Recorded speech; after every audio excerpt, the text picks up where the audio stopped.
Você aí do primeiro ano, olha só, seja bem-vindo a mais esta aula de Química, hein?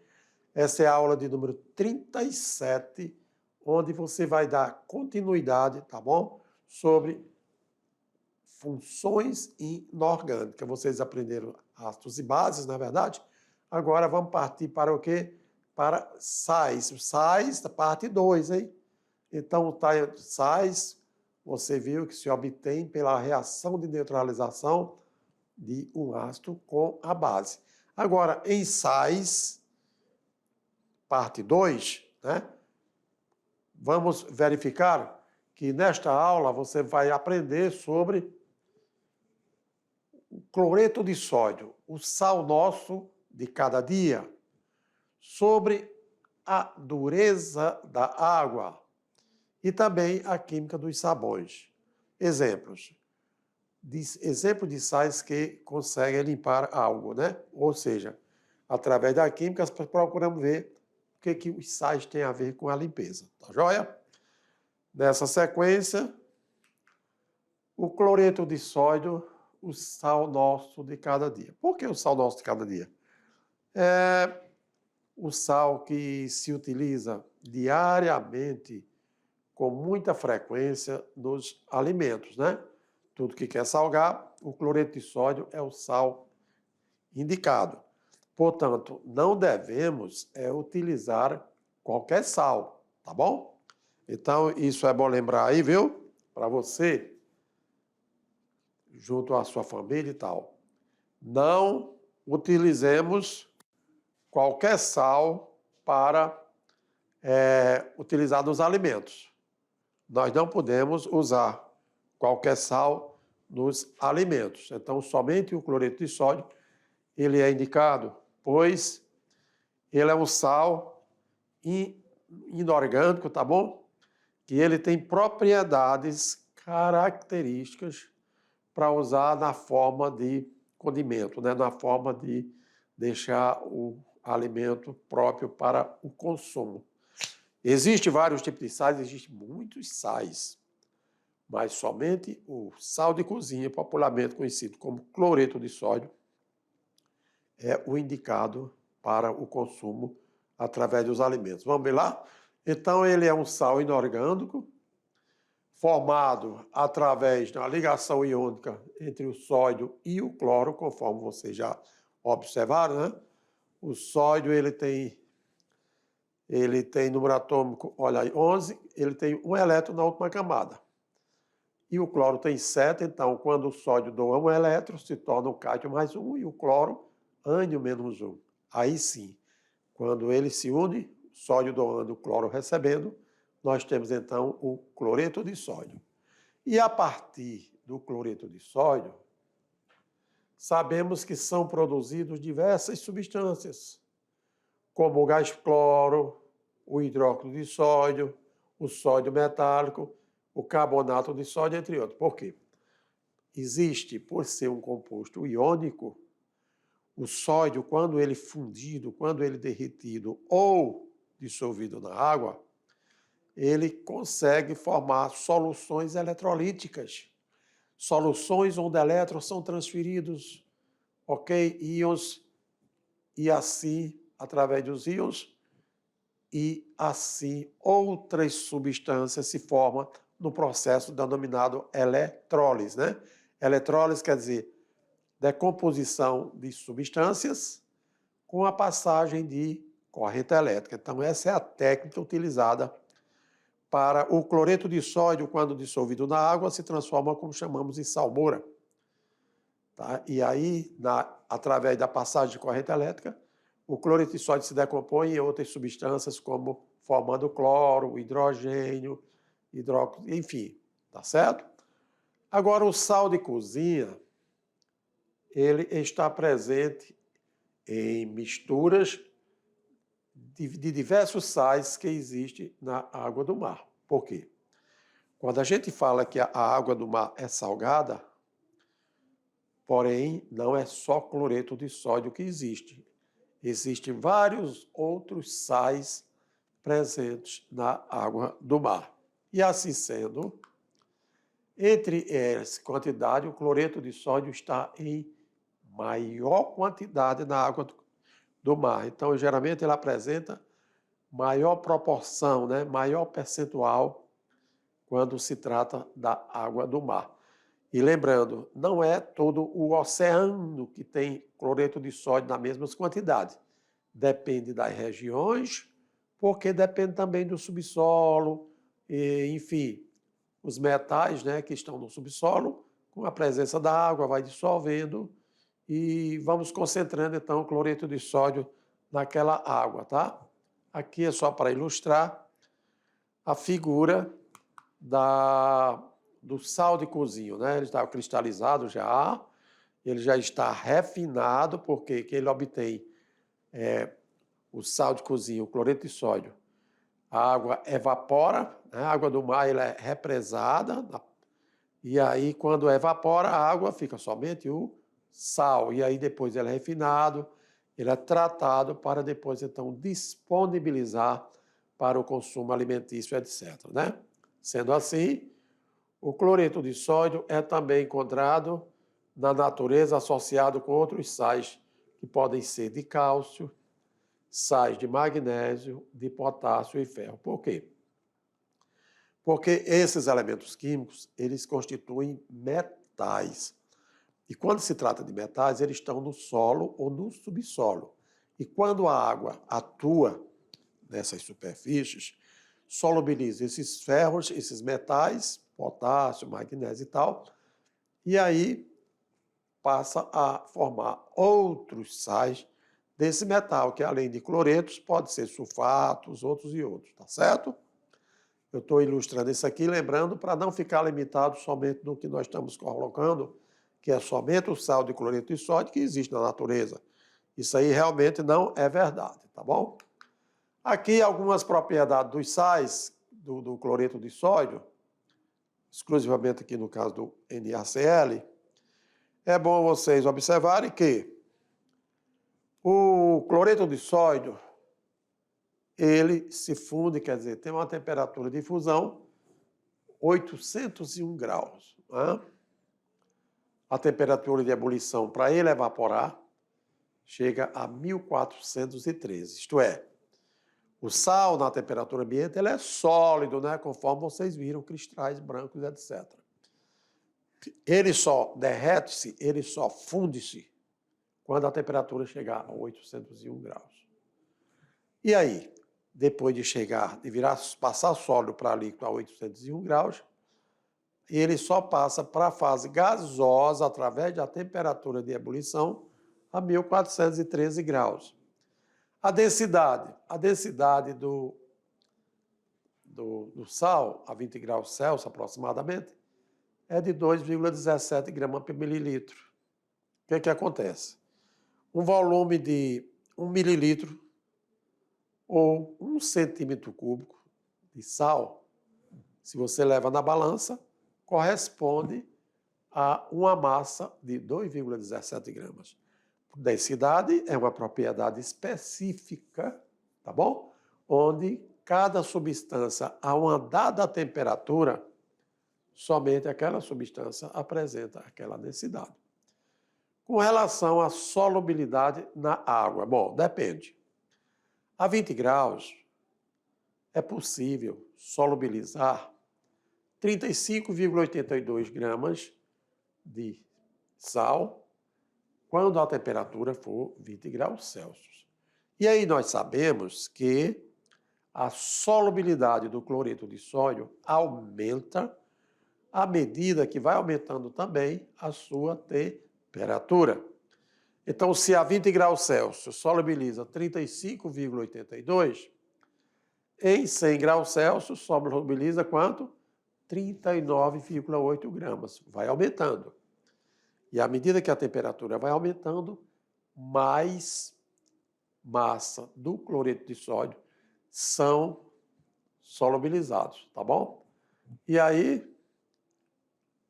na sequência, há algumas técnicas de obtenção do cloreto de sódio. Então, o cloreto de sódio, ele é comercialmente obtido de 3 formas. Entre elas, primeiro, o sal marinho, extraído da água do mar, quando ocorre uma evaporação em salinas. Então, a água do mar, a maré alta, ela traz a água para o solo e ela volta. Quando ela traz a água para o mar, essa parte dessa água fica represada. E aí, com o passar do tempo e a temperatura solar, a água vai evaporando, quer dizer, vai vaporizando e o sal vai ficando no solo. E aí, o que nós chamamos de salinas, tá bom? E depois esse sal é recolhido, ele é levado para um beneficiamento e aí disponibilizado para o consumo humano. E aqui mais ou menos o que acontece, ok? Nós temos o mar e quando essa água ela avança no solo, ela avança e volta. Então parte da água que avançou, ela fica represada.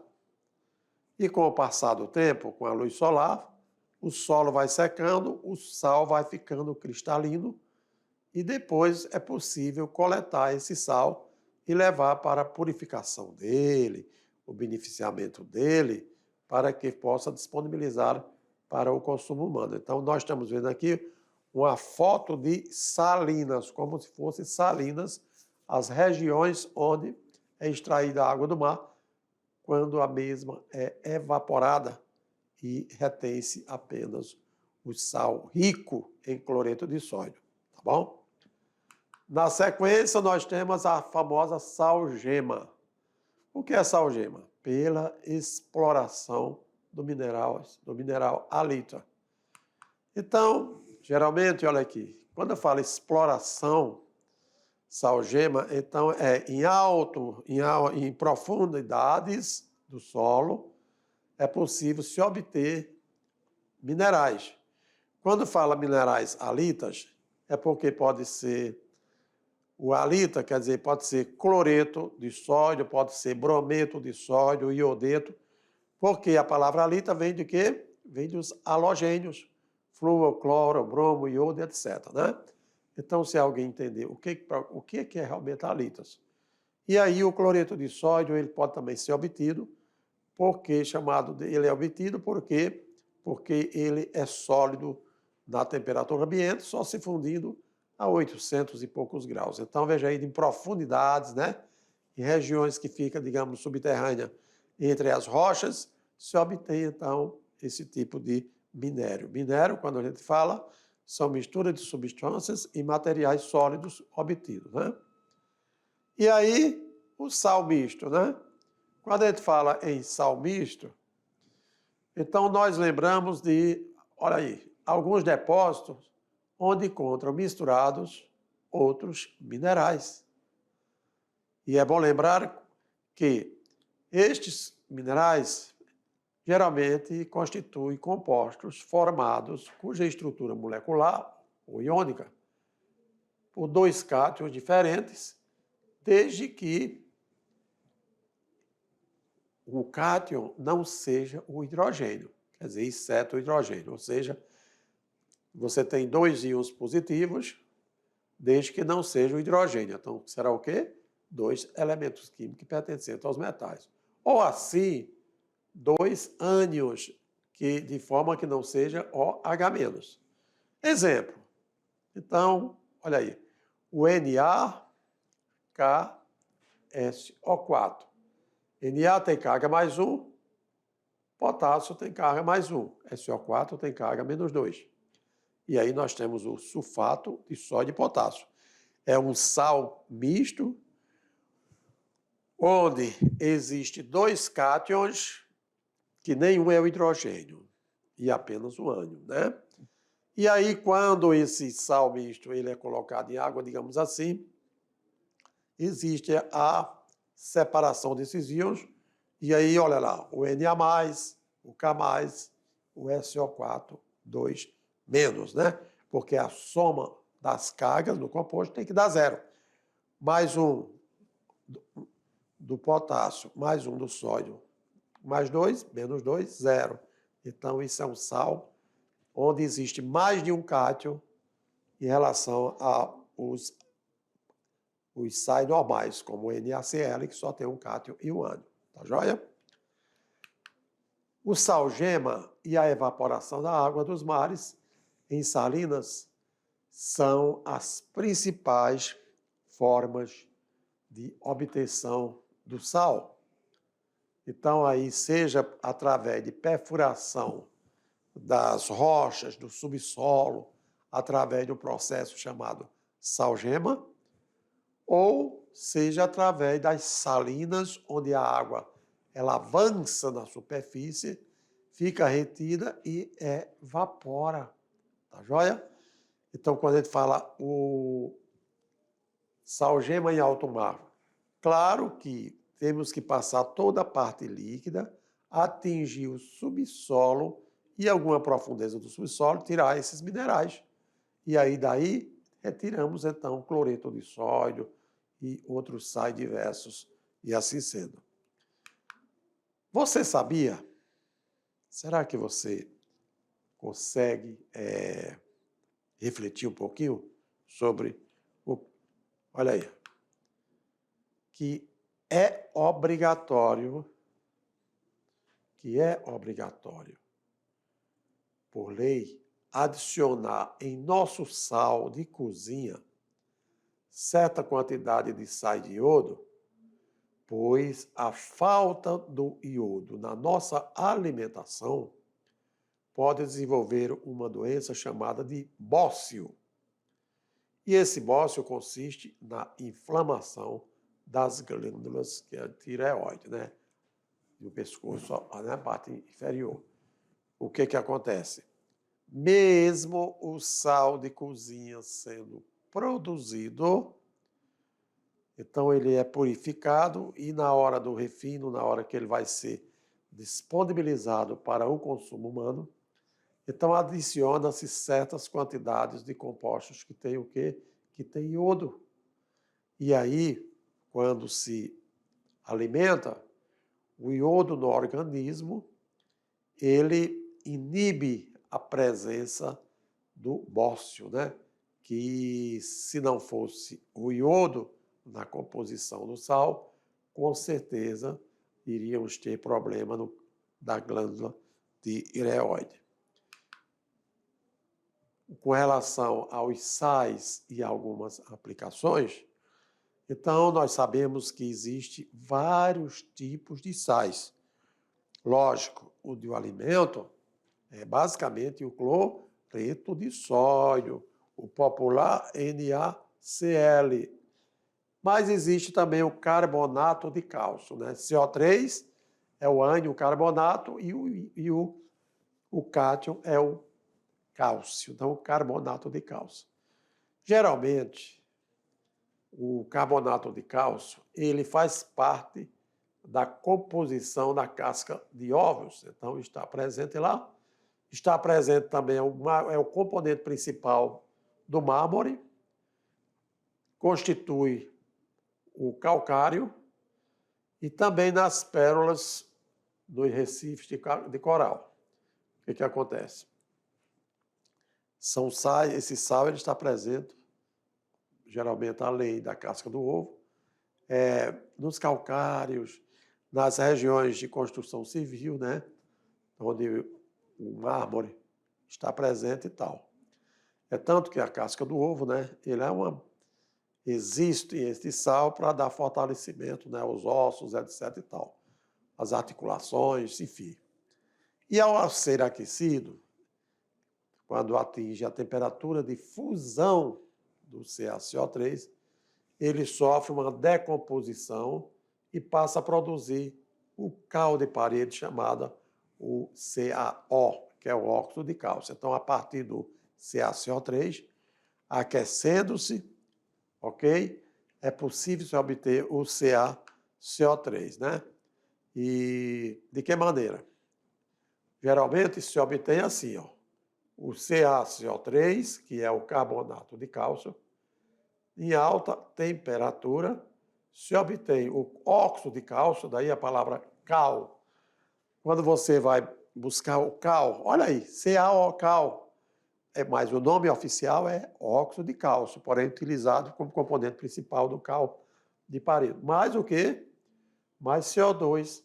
Então, sempre que a decomposição em alta temperatura do CaCO3 acontecer, nós teremos CaO, óxido de cálcio, e CO2, o óxido de cálcio, popularmente conhecido como cal de parede, né? Outro sal importante ainda, à base de carbonato, o primeiro foi carbonato de cálcio, agora nós temos o carbonato de sódio. E o carbonato de sódio, ele é também conhecido como a barrilha, né? E aí, o que acontece? Ele é amplamente utilizado na produção de sabão, detergente, papel e celulose, vidro, indústria têxteis e indústrias siderúrgicas, tá certo? Então, estamos aqui abordando sobre alguns tipos de sais que, além do cloreto de sódio, existe e só se torna útil no nosso cotidiano. Mas se você observar carbonato de cálcio e carbonato de sódio, eles não são utilizados nos alimentos. Então, nos alimentos, a gente deve se ligar apenas à presença de cloreto de sódio, apenas o NaCl, tá? Existe outro sal também, muito importante, que é o do quê? O nitrato de sódio, NaNO3.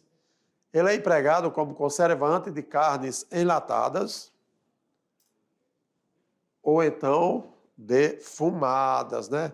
Conservante, né? Olha aí. Ele é empregado como conservante de carnes enlatadas, defumadas, lógico que isso em pequenas concentrações. Quer dizer, porque se em concentrações elevadas isso acontecer, claro que ele vai ter prejuízo para a saúde dos consumidores, etc. Continuando assim, como ele é encontrado em grandes depósitos naturais, nos grandes desertos, principalmente na região do Chile, daí a denominação de salitre do Chile, né? Quando se fala em salitre do Chile, lembramos do NaNO3, nitrato de sódio. Com certeza, alguns de vocês já observaram esse tipo de comentário, né? Com relação a esse tipo de sal presente na natureza. Mas como no Chile existe muito nitrato de sódio, por isso que ele é salitre do Chile.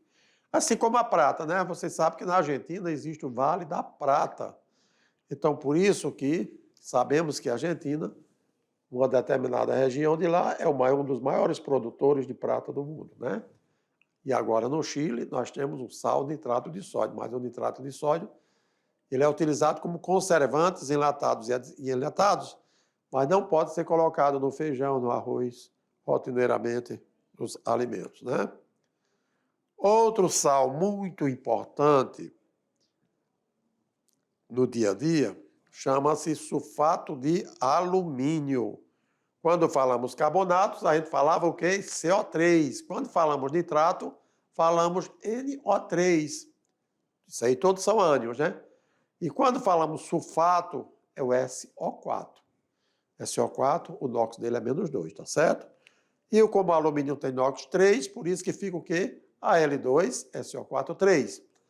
Este sal, predominantemente, ele é muito utilizado onde? No tratamento de água. Então, busca-se a água, né? Pode ser de um manancial qualquer, um rio, açude, lago, etc., e leva para a estação de tratamento. E quando lá chegamos, coloca sulfato de alumínio, porque ele tem a facilidade de aglutinar impurezas sólidas na água e constituindo o processo de floculação. Por quê? Porque ele vai gerar flóculos daquelas impurezas para depois ser decantadas e etc., né? O hipoclorito de sódio, sim, O hipoclorito de sódio, este geralmente é a matéria-prima principal de quê? Da água sanitária, né? Mas ele também tem outras propriedades, devido a ele ter cloro na composição, NaClO. ClO significa hipoclorito e o Na significa sódio. Ele é utilizado para o branqueamento de produtos têxteis e papéis e também no tratamento de água, não é? Por ser antisséptico e eliminador de gostos e odores indesejáveis. Mas de onde vêm os gostos e os odores indesejáveis? Vêm de impurezas, vêm de micro-organismos. E o hipoclorito de sódio, ele é produzido, digamos, a 12% bruto, né? E quando ele é produzido a 12%, ele é diluído a uma concentração de 2 a 2,5% de cloroativo. Então, cloroativo é o cloro que existe na composição do hipoclorito de sódio, que nessa concentração ele atua como água sanitária. Água sanitária, os sanitizantes, é um líquido que ajuda a desinfetar, a matar micro-organismos. Então, o hipoclorito de sódio, dependendo da concentração, ele pode ser usado para branquear roupas ou para tratar águas, no caso, fazendo a desinfecção, mas isso se for na condição de água sanitária, a qual ainda deve ser diluída a baixíssimas concentrações. Pode olhar no rótulo da água sanitária que tem lá a concentração. E tem dizendo, para cada atividade da água sanitária, quantas gotas ou quantos mililitros de água deve ser diluído de água sanitária, né? Mas ele só é sanitária se o hipoclorito tiver a 2 a 2,5% de cloro ativo. E daí ela tem que ser diluída, não pode utilizar pura, para fazer desinfecção de superfície. Como também não deve ser utilizado em metais, porque o cloro, quando atua nos metais, com a umidade do ar, ele se transforma em ácido clorídrico. E aí vem, corrói os metais, etc. e tal. Eu estou fazendo esses comentários, né, porque isso faz parte da gente, além de conhecer as fórmulas das substâncias, as propriedades, conhecer também na prática algo que desperta o interesse do usuário e etc. Não é isso? Outro sal importante é o fluoreto de sódio, NaF. Na é o cátio, flu é o ânion. Então, fluoreto de sódio. Ele é um componente que se usa em pequena concentração, mas em vários cremes dentais e enxaguadores bocais, pois tem a propriedade de quê? Inibir a perda de minerais dos dentes, tornando-os mais resistentes às bactérias causadoras de cáries, tá bom? Então, não é utilizado para alimento, mas aqui simplesmente nos tratamentos bucais, etc. O hidrogenocarbonato de sódio, olha aqui, ó. É bom lembrar que esse sal, se fosse NaCO3, seria carbonato de sódio, mas ele é o NaHCO3. Por isso que hidrogeno carbonato de sódio, né? É também conhecido como bicarbonato de sódio, muito utilizado principalmente como na composição do fermento biológico no preparo de bolos e biscoitos. Então, sempre que se fala em bicarbonato, o bicarbonato é o ânion do composto. Ó. Bicarbonato, que é o hidrogênio carbonato. Aqui, NOx menos 1. O menos, e aqui o Na mais 1. Então, sempre que tiver carbonato, CO3 é a expressão. Quando falar bicarbonato, HCO3. E aí, de quem? De sódio, né? Onde geralmente atua nos fermentos biológicos para que CO2 seja produzido, né? Consequente, liberando H2CO3, etc. E na sequência, mais um sal. tudo que falar em CO3 é carbonato. E NO3? NO3 é nitrato. NH4 é o quê? NH4 é o cátion, que nós chamamos o cátion do amônio, né? Que tem NOx mais 1, e o NO3 tem NOx menos 1, ou o menos. Portanto, o que nós devemos saber é que nós temos aí um sal chamado nitrato de amônio. Eu sempre falo que NH4 não é amônio. NH4 é o íon cátion, que é derivado da amônia. Quando a amônia é dissolvida na água, então aí nós temos o quê? O NH4 produzido. E é exatamente esse íon que constitui aí o nitrato de amônio. Esse sal, ele é utilizado como fertilizante, utilizado na composição dos inseticidas, na fabricação de óxidos nitrosos, e também como oxidante em propelentes sólidos, para foguetes, explosivos, etc. Tem uma gama de aplicabilidade, ok? O nitrato de amônio. Sulfato de cálcio, né? O famoso CaSO4. Sempre que falar SO4, nós estamos lembrando aqui o sulfato de cálcio. Ele, na forma anidra, quer dizer, não dissolvido na água, com pouquíssima quantidade na composição, ele é uma matéria de fabricação do giz. Quando a gente fala no giz, lembre-se do giz, escrever nos quadros, etc. Então, ali você tem sulfato de cálcio. Na forma hidratada apenas, com meia molécula de água, tá vendo? Ó? CaSO4 meio hidratado. Aí sim, aí é o que nós chamamos de gesso. Ele é a matéria principal do giz, como o CaSO4, mas quando ele está com meio hidratado, e aí nós temos o gesso, né? Usado na construção civil, em ortopedia, para imobilização de pacientes e etc. Aí nós temos o quê? Ó? O gesso, né? Tá vendo? Ó? O gesso, CaSO4, meio hidratado. E nós temos também o quê? Olha aí, nós temos fabricação de giz de vários tipos, enfim. Só para você ver que aí trata-se do sulfato de cálcio, que é mais um sal que vocês aprenderam a utilizar. Os tipos de água, né? Já que a gente vai falar de água, vamos falar aí da água conforme a RDC 357/2005. E aí os parâmetros de salinidade. Diz que a água doce é a água dos rios, lagos e a maioria dos lençóis subterrâneos, desde que a quantidade de sal em cada litro de água tem que ser menor do que 0,5 gramas, hein? Quando eu tenho água salobra, é uma água que possui salinidade, quer dizer, quantidade de sal, independente do tipo de sal, 0,5 gramas por litro. Entre 0,5 gramas por litro e 30 gramas por litro. Não pode passar disso. Se tiver menos de 0,5, ela é doce. Se passar de 30 gramas por litro, ela vira água salgada, né? E a água salgada, ela apresenta uma salinidade de 30 gramas por litro de sal. Sempre que no litro d'água tiver mais de 30 gramas, nós temos aqui uma água salgada. Está presente nos mares, oceanos, enfim. E aí, a dureza da água. O que é a dureza mesmo, hein? A dureza da água indica a presença, o quê?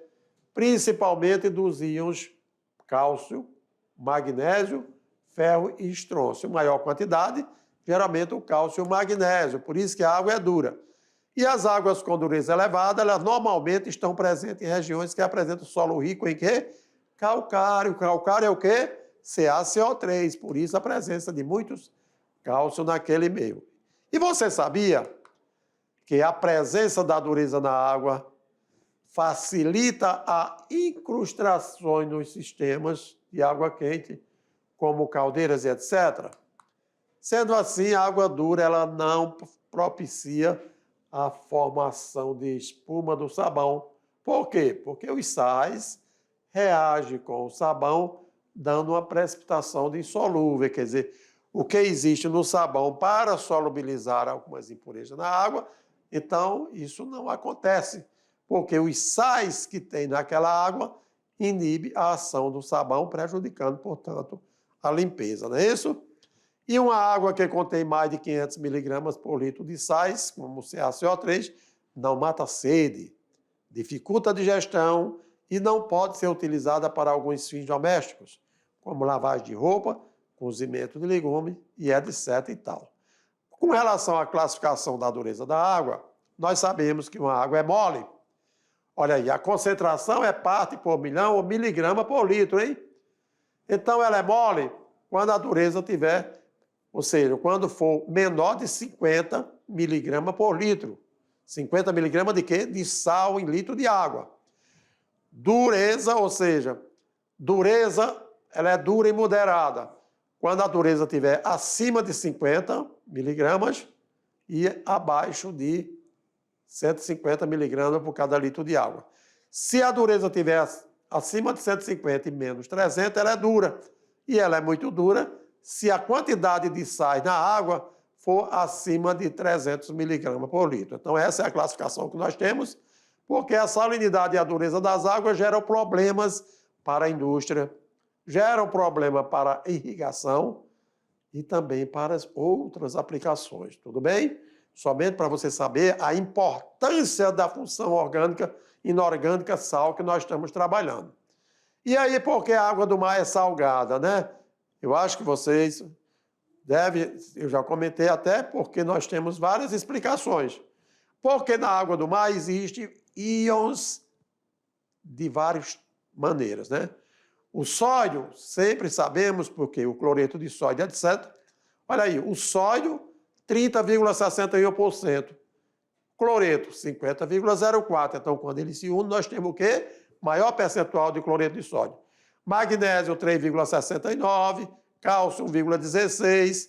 Sulfato, 7,68%. Portanto, de forma que, quando tivermos, digamos, 100 gramas de sal, você veja a distribuição de qual que é. Qual é os íons mais presentes? O sódio e o cloreto. Os outros são menores, portanto, regiões que têm muito cloreto e sódio, por isso lá nós temos as salinas, né? E vamos então para um Aprender Fazendo? Vamos lá. Por volta de 1960, na Bélgica, os irmãos Ernest e Alfred Solvay, eles sintetizaram o carbonato de sódio a partir de cloreto de sódio, a partir também de carbonato de cálcio e gás amoníaco, né? Em uma primeira, tudo aí também o gás amoníaco a partir da amônia, porque a amônia na água, fora o quê? Gera o íon NH4. E em uma primeira etapa obtiveram o bicarbonato de sódio, que depois era aquecido e transformado em carbonato de sódio. No texto foram citados vários sais. Identifique e dê suas respectivas fórmulas. E aí, olha lá, os sais que nós vimos aí foram quais? CaNa2CO3, que é o carbonato de sódio. Cloreto de sódio, qual é a fórmula? NaCl. Carbonato de cálcio. Vocês viram que tudo que é carbonato tem o quê? CO3, né? E aí, o bicarbonato. Eu mostrei para vocês que quando se fala em bicarbonato, o ânion se trata do HCO3. Então, bicarbonato de sódio e assim sucessivamente, né? Então, para isso que fizemos hoje, mostramos para vocês não somente o que era o sal, mas mostrando para você também a aplicabilidade dos sais, a presença de muitos sais que existem na natureza e a obtenção de vários outros sais. Agora, só enriquecendo, hein? Para o consumo humano, somente o cloreto de sódio é que é o indicado, hein? Todos os outros sais têm aplicabilidade na esfera industrial, ok, na construção civil, enfim, no tratamento de água, mas para o consumo humano, somente o cloreto de sódio. Então, aí, beleza? Fortalecer os conhecimentos quanto às funções inorgânicas que você já conhecia, ácidos, bases, sal. E aí, fique ligado que já estarei de volta fazendo uma breve revisão desta mesma aula e você garantir o sucesso na atividade de sala. Ok, meu caro aluno? Beleza? Volto já.